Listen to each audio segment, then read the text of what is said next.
Hello, everybody. She does it on purpose. I don't do it on purpose. She does it on purpose, but that's okay. I walk into it every time. Well, see, Joe could get the thing going by doing whatever. I tried doing the wiggle, It's and not working. the camera went, "Oh, please, no." So here it is again, your weekly dose from Tom Sewing. I'm Deborah. I'm Lori, and so it's June. Yes, we're into We June. are into This June. is exciting. We're I can't believe we're into month 6 already. Like, I know. We're almost halfway done the year. We are. All right. Pretty scary. No, I lost my train of thought. I don't think I've had enough sugar or caffeine today. Yes. If she starts going off crazy, she's had caffeine late in the day. So, It was an early morning. you're going to get whatever.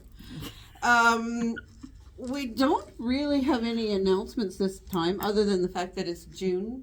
I'll soon be headed to Ottawa. She's leaving Temperature's me. already creeping up there. I think it was like 10 o'clock this morning. It was 26 degrees. Well, we're supposed to, like, No, once, there. yeah, well, I know there, No. but like once this rain that we're going through, so like they said by Wednesday, Yeah, I it's know. like a total turnaround. And so by the weekend, yeah, we're supposed to be I know. places hitting 30. Yeah, that Go doesn't from make me happy. Freezing to frying.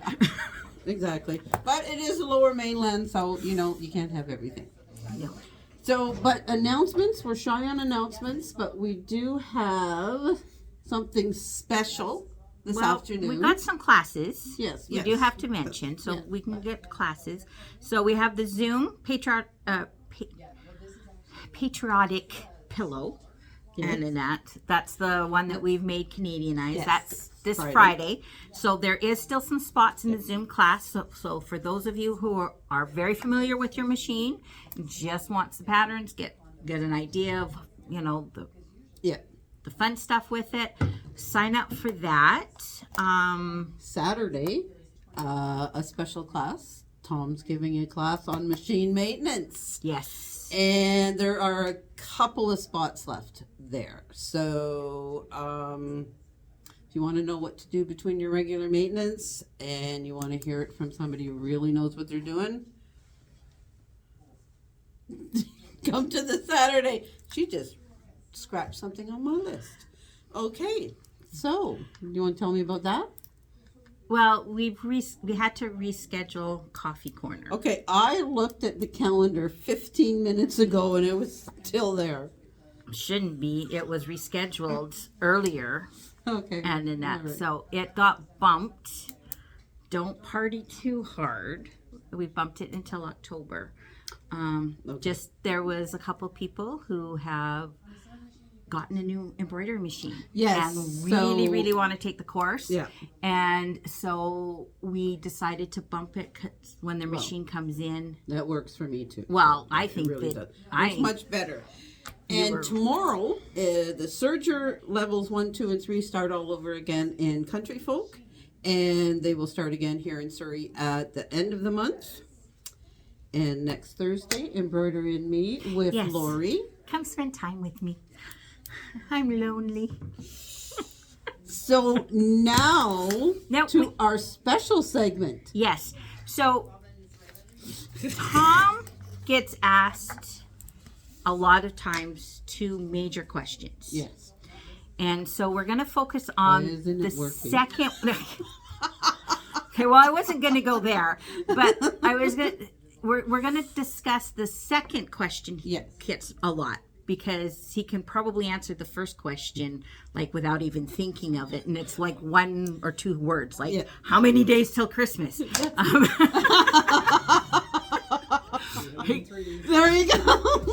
I don't think we heard that. So I'm just going to push the camera back a little Yep. bit, and we're going to let Tom get in here with us. He's going to join us. We're going to have a little group So, session. yeah, get in there. We're going to have a little chatty with Tom. Okay, now you're not in here. Come on. Oh, get Okay. close. All right. Okay. Yeah, go. Oh. Circle. Yeah. Okay. We So couldn't do this during COVID because we're not 6 feet apart. You can slide over a little bit more. I will slide There back. we go. Then you guys can Here get we go. closer. So then we're COVID's all over, in so we're allowed to yes, commingle. this is true.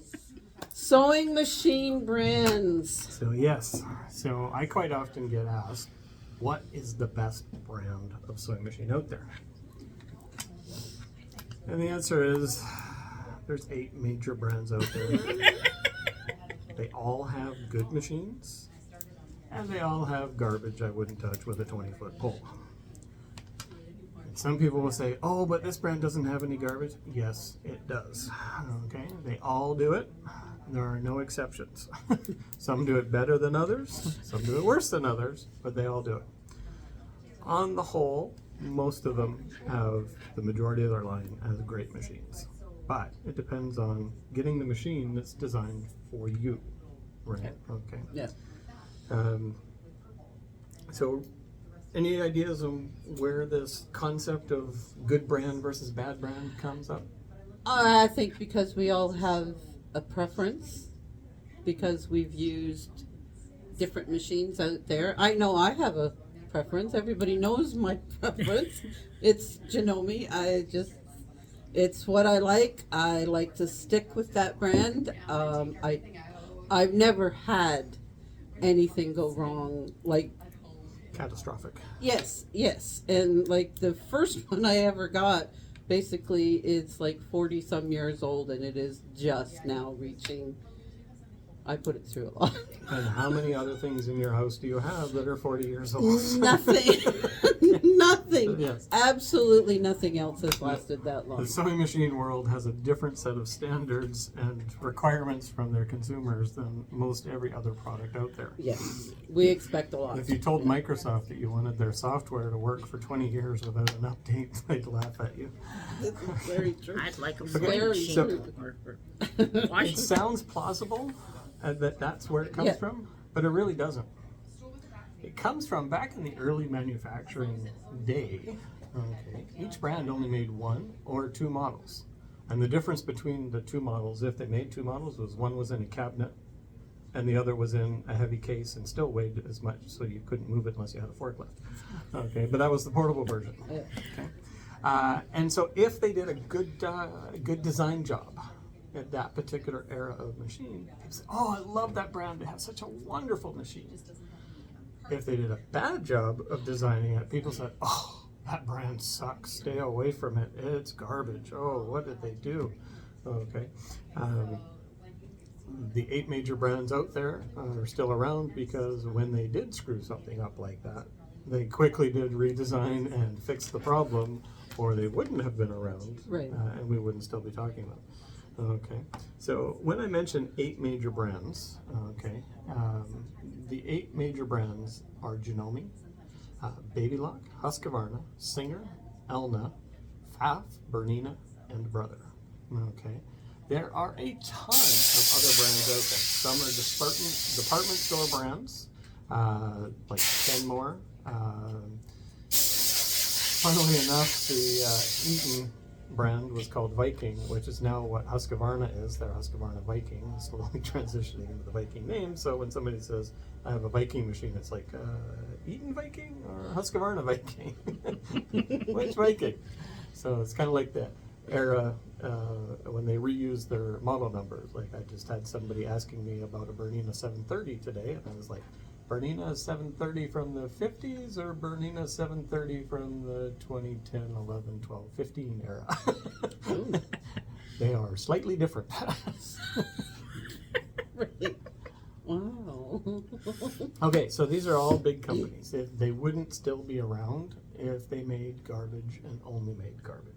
Okay? Right, okay. Especially Yeah. in this day and age where we're in an era of instant communication, right? It would be all over Twitter or Yelp or whatever those Yeah, other whatever, places yeah. are that talk in Facebook and, Yeah.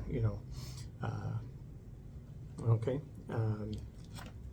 Like I mentioned earlier, in that day, you had 1 to 2 models of sewing machine, and that was it. And the difference was whether it was a cabinet model or the portable model with the optional forklift. Yeah. Now, every brand has between 30 and 50 different models in their lineup, and that's a lot of machines to keep track of. Okay, so we carry 5 of the major brands here, and So do the math on that. If we were to carry every one from every line, we'd probably have about 200 machines on the floor. And I'd have a wife going, where the heck are we supposed to put all these things? So We would have no room for fabric. Yes. we still got 2 more feet higher we can go. So and then we take ceiling tiles out. Yes, So. that's right. Short people have a problem with that. That's why we. Scissor lift. We'll run around and we'll rent scissor lifts in the store, and you can run around on your scissor lift. Or we could put in those stairs on wheels that you used to have in the libraries. library. Yes. I like the scissor lifts because then we can have like fights in the classroom after hours. After hours, all the staff are Don't say that. running around on the scissor WCB lift. could hear you. Or we're work safe now. Sorry. Rebranded. Whatever. Okay. Now, when I'm referring to major brands, it's the 8 that I just mentioned. Okay. There are a lot of other brands that are starting to say, like department store brands, but also you can go to a factory and you can buy 50 or 100 machines and put your own name on it and create your own brand. Okay? So when people call up and say, I have, drawing a blank now, let's say Omega. Do you have a bobbin case for it? Well, you know what? Omega A is not around anymore, and B, they predate the era of having lists online. There is no charts for them, no nothing. So the only way to know with stuff like that is to come in and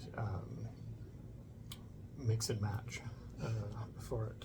And then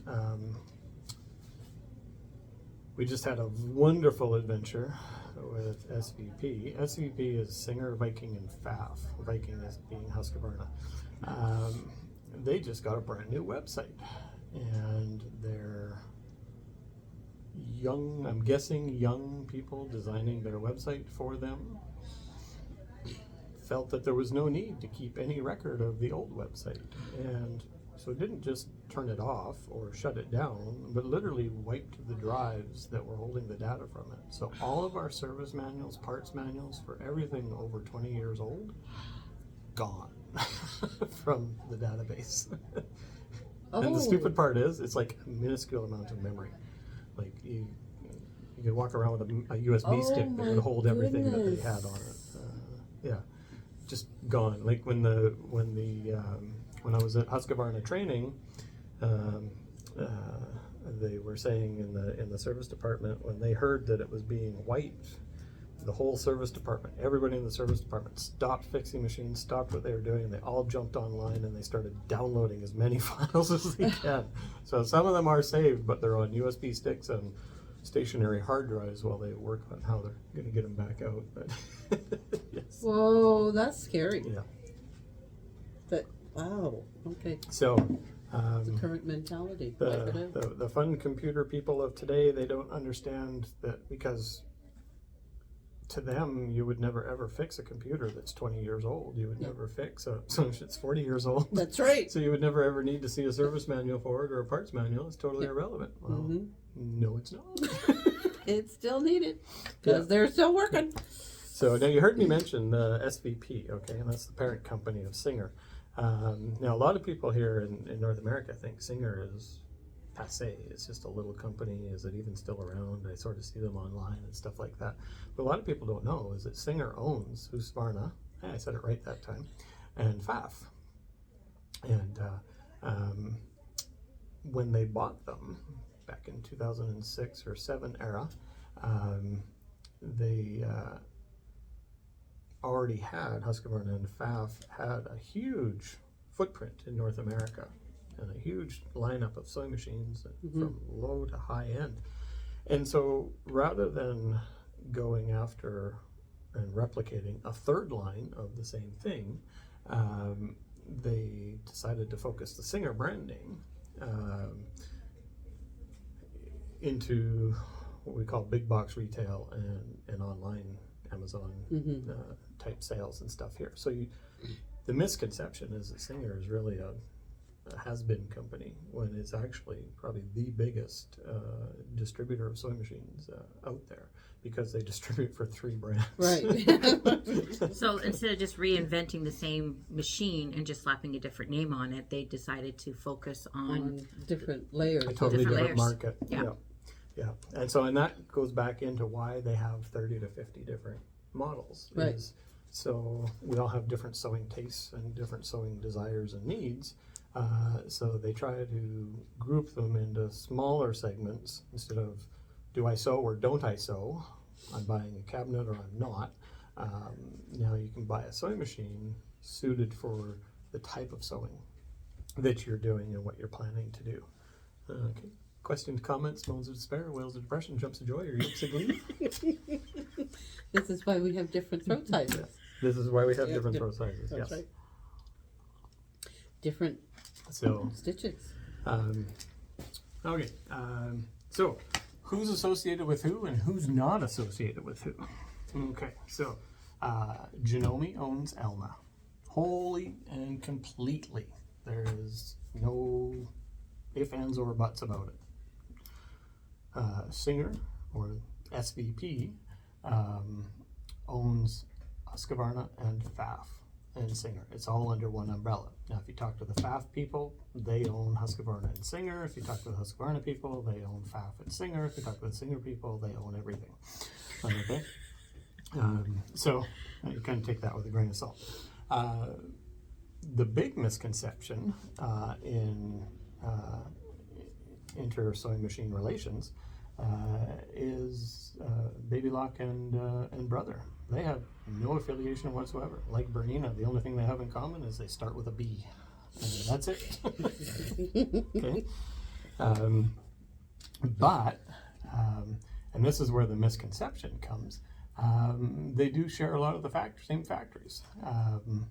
But a lot of the sewing machines share the same factories. And instead of trying to make every one of those 30 to 50 different models, they make a section of machines. And they not only make it for themselves, but they will then license it out to other brands. And this is where it becomes convoluted and a mess. Because just because the cover looks like it's a certain brand of sewing machine doesn't mean it is. Okay, so let's dial that into some actual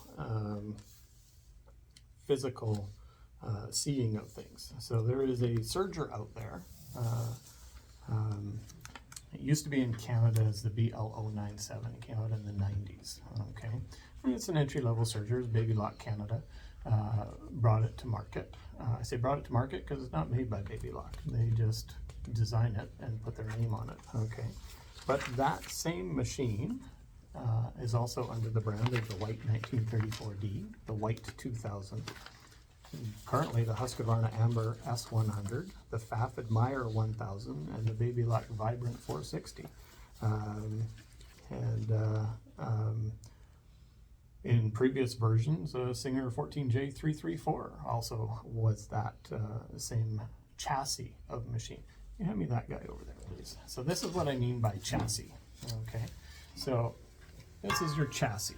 This is where you start with the sewing machine in the factory. Okay, and this costs however much it costs. I have no idea what the actual prices are when it gets to the factory level. I'm not. I don't have access to that kind of data. My gooder English is coming out today. So, okay, so you can see that the hard frame here, okay, is going to require covers to go in basically the same way. So that's why they tend to look the same if they're coming out of the same factory. Okay, but you can buy different things for them. So we're going to jump around a bit here on my notes. Sorry, kids. Okay. Okay, so it works kind of like a Mongolian grill. Anybody ever been to a Mongolian grill? Okay, you pay however much it is to get in. Yeah. Okay, and then that gets you 3 items. And then if you want the steak instead of the pork, well, there's a surcharge of $1. Yeah. Okay, and if you want shrimp instead of broccoli, there's a big surcharge. So, from the manufacturer, when they're designing a sewing machine, that's kind of how it works. They go to the factory and they say, okay, we want something on this chassis here. Okay, this chassis costs, making up a number, $250. Okay, it's a lot more than that for this particular chassis, but I'm just making a number up. Okay, and then if you want a sewing head to go in here with your needle bar and everything, that costs $500. If you want a main shaft, that costs $20. Lower shaft, $50. Hand wheel, $60. All these different things. Again, these numbers are all made up. They're not based in any reality on any planet in this galaxy. Okay. So what they do is they say, okay, well, on this chassis, we want to have the machine come to market at X price. Okay, we want the dealers to be able to make Y. So blank plus Y needs to equal X. And I know I'm doing algebra. You know, I thought you were done algebra when you got out of high school, right? That's right. Okay. And so blank is the cost of all those different components that we just named, right? Okay. So if they get everything in there and they're $50 over, then they got to look, okay, do we cut down the quality of some of the parts? You know, if we go to a lower quality metal on our upper shaft, it's $15 instead of $20. If we take out the needle threader, that's $50. Okay, if we take out the needle threader and go to lower quality shaft, we can hit the target market that we're going to. Great. And so then they come to that decision. Other times they go, well, this is what we're building. What does the price get us to it? Okay, we can work with that, and we're going to go with that. So sometimes they're starting with a price point in mind and trying to figure out how to fill it in. Other times they're starting with, this is what we want at the end. What's it going to cost? Okay, do an analysis. Yes, we can work with that. And away we go. Okay, so what I mean by that, let's look at some other show and tell here. Okay, so this here is a big box retail store / online version of a sewing machine. Okay, now if you look really close, you can see that there is no metal frame whatsoever in there. It's just a plastic frame with cross struts of plastic in it. Yeah. Okay. Yeah. More importantly, if you look here, you can see this is a plastic hook. Yes, a plastic hook. Okay. Okay. So they cut down on the quality of the frame to be basically useless. They cut down on the hook quality to be plastic. Now remember, your hook literally picks up the thread on every single stitch that your sewing machine makes, and they've made it plastic. Okay. But they give us a whole bunch of stitches. Okay, and they give us a needle threader. Okay, so they give us lots of features, but they cut down on the quality. And this kind of machine, they do stuff like that because you're not actually trying the machine before you're buying it. Okay, you're seeing a colored box on a shelf and going, wow, it's got 35 stitches to it, or wow, it's got a built-in needle threader to it, or wow, it's got this to it, right? You're not getting into the quality of how it was built, or how it sounds, or how it sews, or anything like that. Or you're buying it online based on pictures, which are the same thing as on the box. Okay. And you're looking at the low price. Yes. And then for you're all of seeing the those. price and you're going, wow, I can get all of that for that price. So, like, for example, we just had a machine in, somebody wanted repaired. It was a computerized sewing machine. So think about that. It's a sewing machine. It had like 50 stitches, a rotary hook system, and it costs $130. We had the receipt. Okay, so it wasn't even I think it cost this, or it was $129.99 on Amazon. Okay. And he was complaining that it didn't sew very well. Okay. Now, sewing machines range from, in a store, $250, $280 to ludicrous prices. Okay. Online, you can get them down to $100. But what's the golden rule about buying something? You get what you pay for. You get what you pay for, right?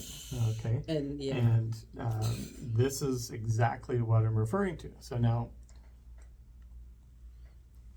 let's beat on Kenmore for a minute because they're gone and nobody cares, and nobody will take offense. Okay, but in the last number of years that Kenmore was around, they started cutting out on the quality of their parts. Okay, and for those of you who don't know, I think most people do, but for those of you who don't know, the Kenmore machines in the last 30, 40 years were all assembled in the Janome factories, because Janome has many of them. But they were assembled to Kenmore specs. Okay, so this here is an Elna. It's an Elna EO160. Okay, Kenmore had a version of this. Babylock has a version of this. Janome, of course, has a version of this. Okay, but what Kenmore did was they took this, okay, and then down here where the hook is, which is metal on these guys, they put that plastic hook that I just showed you. Okay, so maybe at a manufacturing level they saved $2 or $3.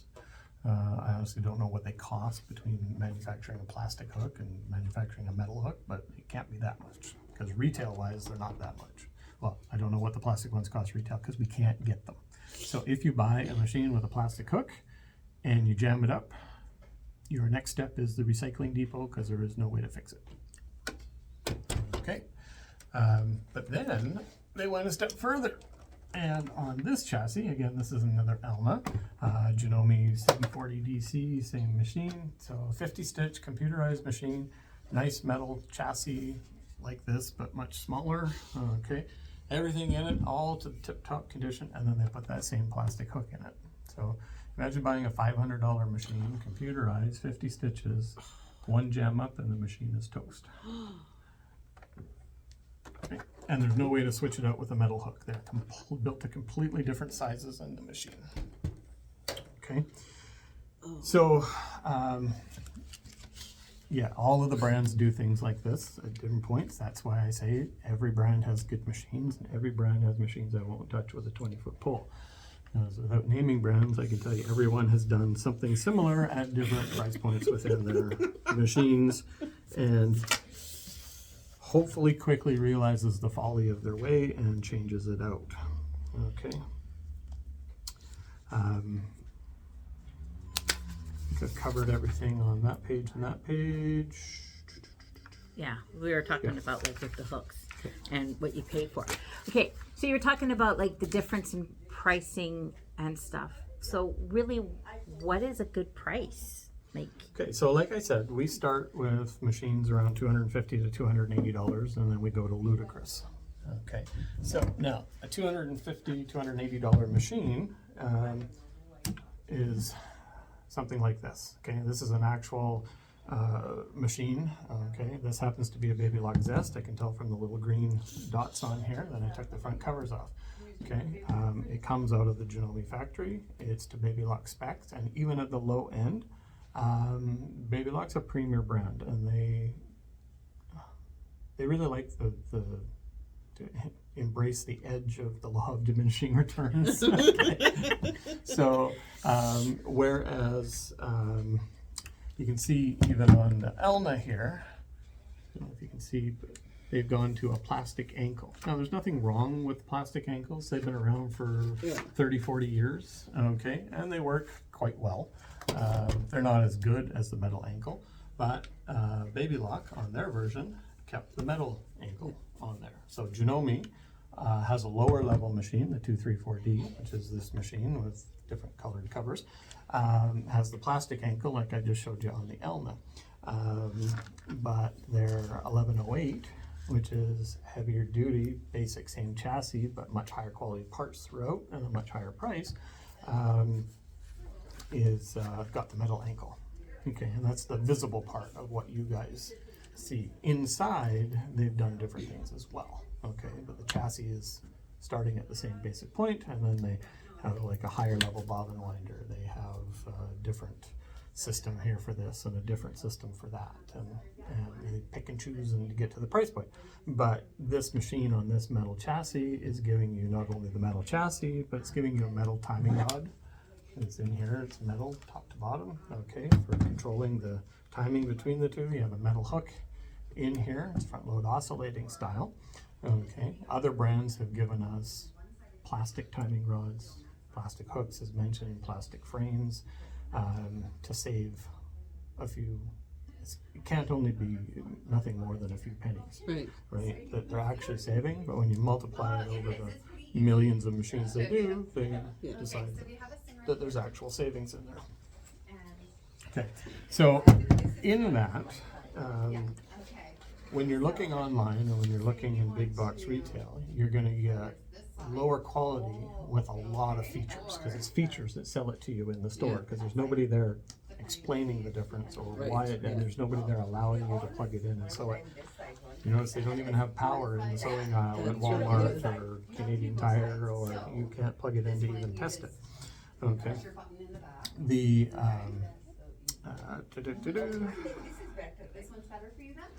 the price. So when you're looking for a machine, you're kind of wanting to look for what your needs are. So it's not so much about the price of the machine. You really want to tailor it to what your needs are. Yeah. It's always about the price. Well, it is. It comes down to the price, but you want to know what you're looking for. When Bill Gates walks in, I know he's not worried about the price. Everybody else has probably more things to spend their money on than what they actually have money for. So price is always a factor. Okay, but to get into some comparisons, if we go back to the 40s and 50s, when you bought a sewing machine, it was 3 to 4 months' salary. And that's not minimum wage salary. That's your working man's salary. And sorry, ladies, it was working man back then. Okay.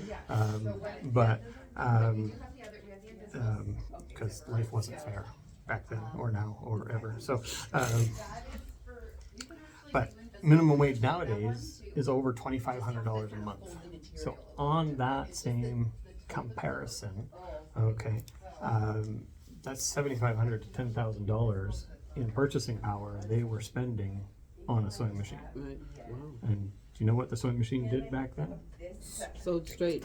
And zigzag. Oh, Sometimes. it did. Oh, Some of them did in the zigzag. 40s Was and coming into an advent gotta in think, the 40s and 50s. But by then they had well established stitch length and reverse feature.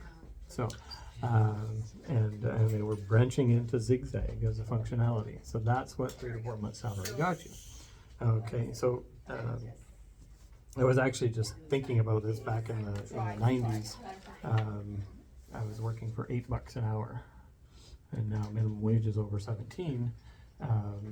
Just in that time, that 30 years, that would be double. Yeah. Right, in purchasing power, just from that one quick analogy. Okay. Right side of the page, yeah, okay. Okay, so we mentioned on the machines, you go what you pay for. Okay, so why do they sell these cheap machines like that? Okay, so remember we said that back in the beginning they made one model, and now they make 30 to 50. Okay, there are many different types of users out there. Okay. Yes. And perception is what allows them to sell. Okay. There's perception and there's reality, and perception always trumps reality. Okay. It's nice when the two coincide, but if they don't, perception always wins out. And so if you have a user who buys a machine with a plastic hook and a plastic frame, and they hem a pair of pants once a year, they get 10 years out of it, and they think they got a great deal for that $100 and $150 machine, right? I got 10 years out of that machine, and only spent $150 on it. You take somebody else, buys that same sewing machine, but they sew a couple of times a week, they get a month to a month and a half out of it, and they feel totally ripped off for that machine. Well, yeah. And not only that, but that $100 or $150 that you spend on that is that's wasted money. So whether it lasts you 10 years or whether it lasts you a month and a half, that's $150 to use until the machine breaks, and then it's buy a new one. There is no repair. There is no fix it. There's garbage. You screw it up once, and it's get a new one. So then it's another $150, right? And another $150, right? So the starting machines, like we just looked at over here with the metal frame and everything like that, yeah, your $250 to $280 starting range doesn't have a lot of features, but that's going to last you 20 to 30 years. Yes. Right. Yeah. The difference. With very little maintenance. And whether you're doing hemming or whether you're sewing all the time, it's designed to do that for you. Okay.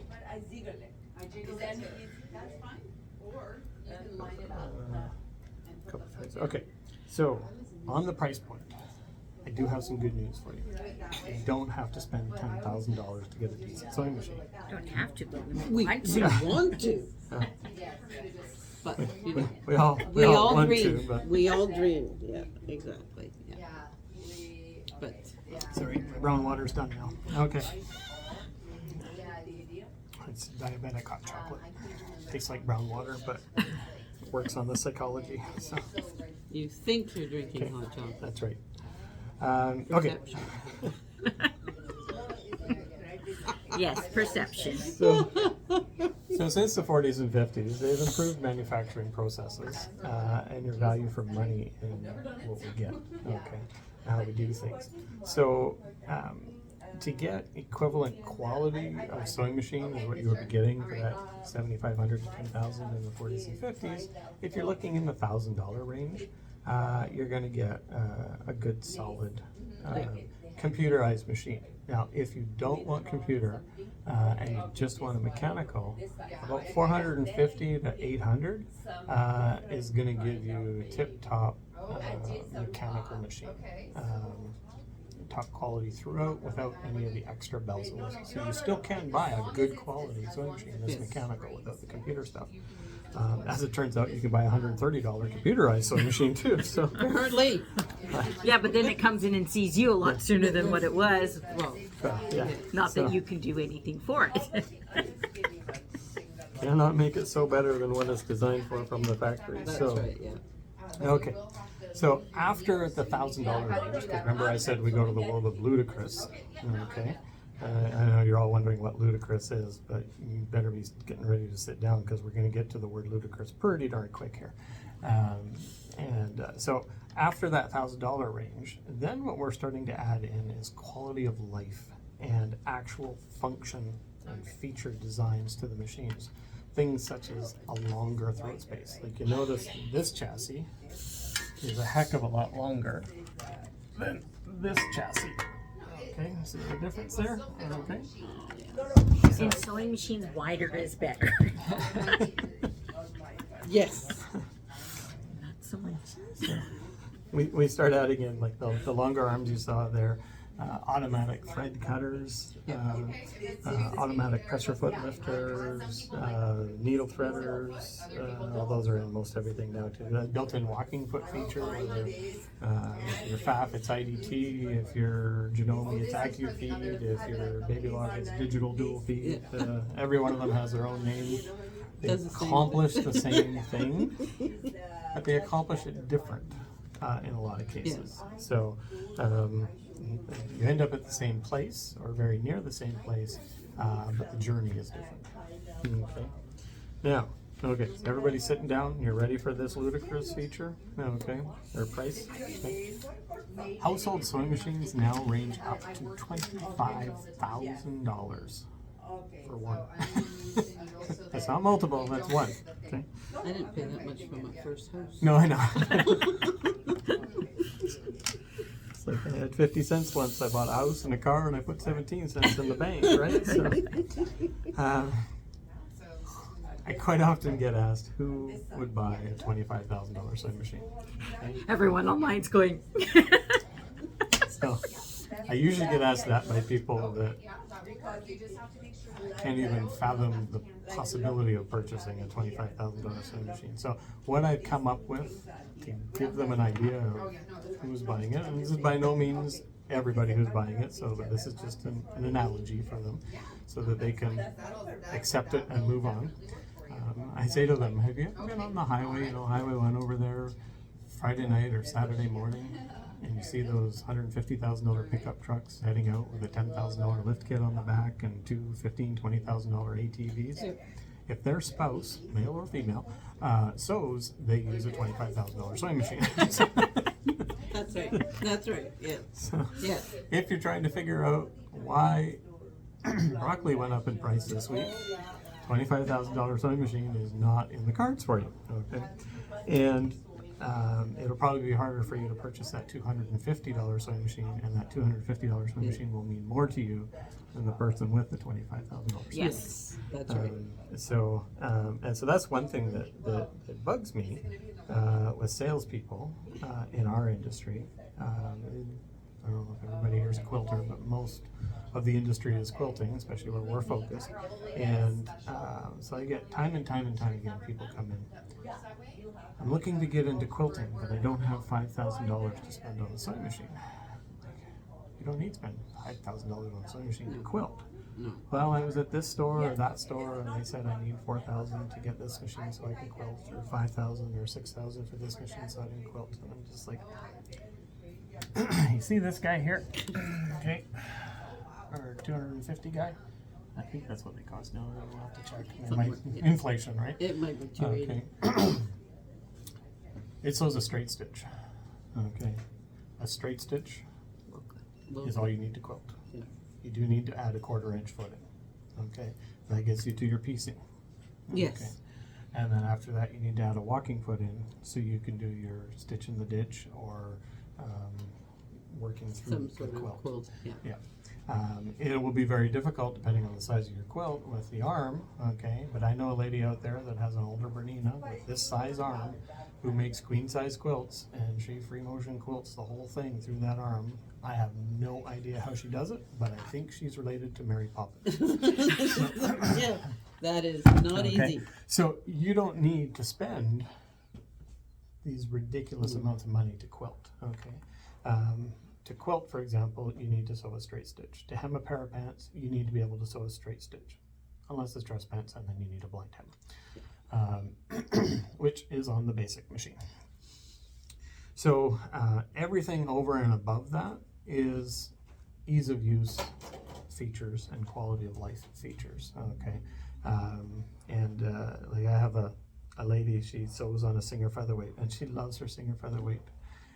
And I love to look at a Singer Featherweight. I have no desire to sew on a Singer Featherweight. To me, it's like, I'm going to the car analogy here, it's like a Ford Model T. I like to look at it at a car show. I have no desire to commute to work to it or to go on driving vacation with it. Okay? Right. I like my power windows. I like my heated seats. I like my tinted windows. I like my radial tires because they're not even radial on that Model T. Like the air conditioning. Yeah. Shocks. Yeah. Yes. There you go. Okay. Windshield wiper. So, and she knows who she is, and she's probably watching this, and she's laughing, going, "He's called me out for it." And so, without naming her, hope you're not too mad at me. We all love you. Well, that kind of really takes it down to is why it's important to come in and sit at the machines. Check it out. And feel it. See what it feels See if like it for works. you. Yeah, see what works for you, and really what features you our quality of life. Going back to what we originally started with, where we were talking about one model versus 30 to 50 models, people are very brand loyal in a lot of cases. Okay, I like them all. I'm specific. So, but it's more important. The two most important things for buying a sewing machine is, number one, are you comfortable at the sewing machine? And that's why we have them all open up so you can sit down and try them. Okay. Yeah. We go to a lot of expense to have them open so you can get a feel for them, and a lot of expense for the floor space. Retail rent is not cheap, so that you can sit down and try them before you buy. Okay. If we didn't want to do that, we could leave them in a box and just stack them on a rack, and you would just point and pick, and then we'd hand to you. So number one, it's most important that you're comfortable at that sewing machine and it speaks to you. I know it sounds ridiculous, and don't worry about coming in multiple times to try out a machine before you buy it. There was a number of years ago, StatsCan did a report on sewing machine buying, and they found out that people actually try out a sewing machine up to 4 times before they commit to buying it. They only check out a house twice, because where you live isn't important. What sewing machine you sew on is important. It's really important. Houses we can DIY on our own. That's Sewing right. machines, you don't want to be doing that. How many times did I look at the think that- 11,000? I think it really comes down to you do a lot of homework on your house, and you have professionals that come in and give you This- your report this and is everything right, like yes, that. And once You might look at it twice, but other Yeah. people are doing some work. doing for stuff you. for you in the Yeah. background, but it plays nice, right? So, okay. But for some of us, sewing is what we do. Yeah. Like, this is our relaxation. This is what keeps us sane. It's important that it works for you when you're using it. Well, and that's why I don't know why so many people are tucked into a little closet for their sewing. In fact, the first time I heard one lady, her husband had unfortunately passed, and once she got settled in with things, she said, I was looking at the house and I decided the master bedroom's got lots of beautiful light and it's a huge room, and I'm sewing in the little secondary room, and all I ever do is sleep in there for a few hours a night, and then I'm out in the rest of the house or out of the house. So I got rid of all my big bedroom furniture, and I moved a bed into the spare room, and I set up in this beautiful, well-lit sewing master bathroom, or bedroom, sorry, we don't sew in the bathroom. We could. But we don't. Could. So, and if you're worried about downsizing and you got a nice big house, you sell the house and you buy 2 condos side by side. One is where you live, and then the other you go next door, and that's your sewing condo. So, There you go. That See, would I work. kicked everyone out of the dining room at my house because we only ate dinner as a family like once a week, and I had to force them. And so I kicked the dining room into the family, or the dining room table in the family room, and I took over this. Though it's getting too small, so I think might fit everyone from the family room and the dining room back into the dining room, and I'll take over the family room. I don't know why you don't use that lovely office downstairs. That area downstairs. Because it's got stairs, and I have to No, go up and I down the get that. stairs. I'd put in one of those chairs for you. I'd never You know, use but it. That's a fabulous spot. You got an office area, you got your own little bathroom, and then you have the huge sewing area. he's not Yeah. patient enough to wait for the lift to slowly go down the stairs. No, and slowly come up. granted, I go down slow. I'd never get to use it because my grandchildren would always, and my I'd children would be playing I'd on put it. a lock on the door. I'm sorry, you're too soft. No, I'm talking the stair lift. Oh, the stair lift. Yeah, No, the put stair a lock lift. on that too. So, Anyway, yeah. We mentioned earlier, back in the 40s, 50s, you were dealing with straight stitch and zigzag as the radical new feature of the time. For $25,000 though, and $25,000 is just the most expensive one I know. Most of them aren't that expensive. Most of them are under 20 for the top end machine. But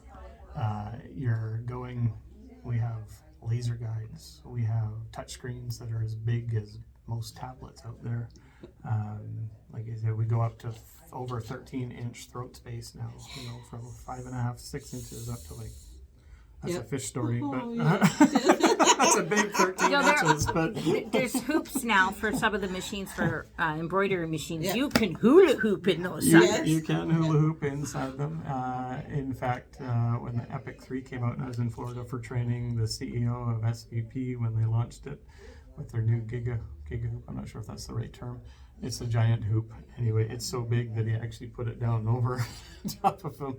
And then part of the closing dinner, because this is Florida and they do these weird things, they had a hula hoop dancer going around the pool as we were all eating dinner. She was doing the hula hoop things to the music. So like back when we started, back in the late 80s with embroidery, we were 3 inches by 5 inches as our maximum hoop size. And now you can do like the back of your jacket on a single swath exactly, without yeah. rehooping at all, Yeah. right? And then Wi-Fi connectivity. They're working with apps. They got software in some of them, so you can design your own stitches. In fact, one of them connects to the internet, not just Wi-Fi, but to the internet. And the educator for this company was left her machine embroidering and ran out to get some groceries because it was a long design, and she was in the checkout line when her phone went off, and her friend who was with her was like, "What's that?" And she looks and says, "Oh, my machine just told me it's done and waiting for me to change to the next color," because it texted her through the Wi-Fi. Oh, whoa. So the next thing they need to come out where it will change the thread on its own. Well, they have those Those are in the the, industrial world, Yeah, the 10 needle stuff, and they cause a whole different problem. You actually don't want those. No, but there is a machine we want, right? Yes. Yes. Isabella banned me from my machine. No, I say you're the mother. Well, yeah. So the moral of the story is there's 8 major brands out there. All of them have good machines, and all of them have stuff to be cautious of. Was that diplomatic enough? Yes. That was very That diplomatic. is. Yes, And just that was good. Well done, Tom. Yeah, come sit down and try them out. Try them out. Yeah. Because, you know, what you think you may like, you may find that, you know, something that may be comfortable and something that you want is not something that you need because there's a different feature that you would rather have or easier. So come try them out. One other thing, and this kind of goes against the salesperson's creed, but if you're unsure, start lower. You can always upgrade. Yes. You can never downgrade. Yes, exactly. Yeah. So, you know, you can always decide later to add more features to your machine by buying a higher level one. Yeah. If it's been a while, then you'll lose a little bit in trade-in value, but you'll get the vast majority. It's like a car, you lose money in depreciation there, especially the higher end, computerized and stuff like that. So, in general, you lose between 10 and 15% per year for trade-in value. So it kind of gives everybody's wondering what you would get for a trade-in. You got a 20-year-old machine, sorry to say it has zero value. Yeah. You have a 5-year-old machine, it's probably running about half the value. Well, yeah, it's understandable. It's been used, right? So, and it Even if it hasn't been used, it is computer technology and it is aging. it does yes, it does change. I just had a lady in with a singer from the 80s, and the stepper motors are acting up on the zigzag. Believe it or not, in 45 years, they have changed that technology, and those stepper motors are no longer available. So These things happen. we could not recommend she put money into servicing that Yeah. machine. So, at least not in good conscience. Yeah. Don't do that to somebody. Yeah. But this was a special one today. We have And- so much information. I was thinking as Tom's like rattling off numbers and everything else like that, this design, that I'm like, Husqvarna doesn't need to go back and they just need to download his brain. My brain relies on a lot of source materials. Yes, Well, that's but- true. It's just, but you've got so much information in there that it probably wouldn't all fit on a zip drive. My expectation is if I ask a question from Tom that somebody's on the phone asking, he can give me a split-second answer. And sometimes I'm just shocked when he goes, well, okay, I'm going to have to check that one out. But most of the time, he's got the answer. The key is I know where to look to find the information. I don't necessarily know the information. I know where to look to find the information. Well, that comes with many, many years of Yes, experience. this is true. Yeah. This is true. But, So, yes. I'm That's- almost 400 in dog years. So well, we'll keep you around for a lot longer. A lot longer. born the same day as George Washington. Not the same year, though. No, that part was different. No, this is, oh my goodness. Okay. Really? He was born 400 years ago? I don't know how many years ago he was you born. mean the day? I was born I'm the same sorry. day. Okay, not date. Day. I celebrate President's Day, so I'm just proud the Americans decided to celebrate my birthday. So. Okay, well, there you go. Alrighty. So, See what I have to live with? And, really, and they wonder why we are the way I that know, I it's know. the like, environment. it happens. It just gradually. I mean, I used to be very sedate and quiet. Slide over, the lightning's coming. Alrighty. That's. Even I couldn't get it out. That's why we have a sign at the door that says so you don't need to be crazy to work here. We train That's you. right. Okay, alrighty. That's it for today, folks. Yes. Merry catch- Christmas, yeah. everybody. See you next week. See, it's not me. It's you. It's you.